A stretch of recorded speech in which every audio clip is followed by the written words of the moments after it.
Swang tua na sam renga Thildang renga leng thelo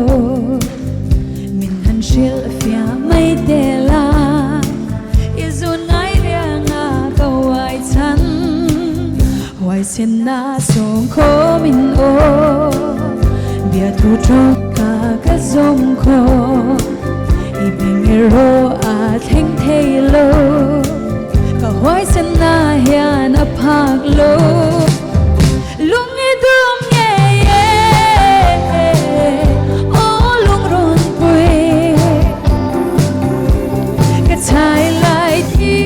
a tan Nang lo chuan nom lo Lung mol hi min don la Don lung ro ka Ki chuan i leng du nang khoya Makti na in ka khat zo ta kalove Tiang renga thin lai lua tu Lung lenga ka fam lo na Min hem roi o nem ka ta Zeleng te dem ka ni pon I thin lung ka rem chuan ka pom I chu le zwa min lo biak la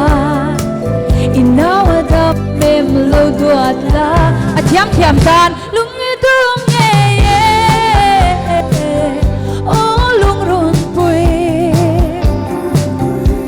Ka chai lai di a tan Nang lo chuan nong lo Lung mol hi min don la Don lung ro ka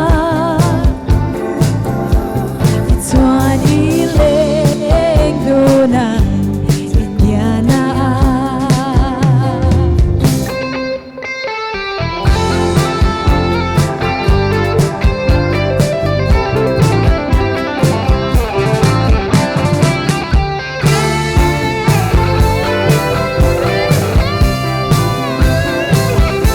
Swang tua na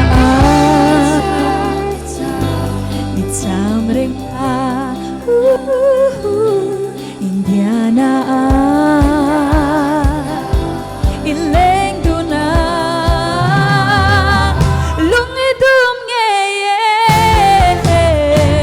O lung run pui Ka chai lai di a tan Nang lo chuan nom lo Lung mol hi min don la Don lung ro ka Chuan i le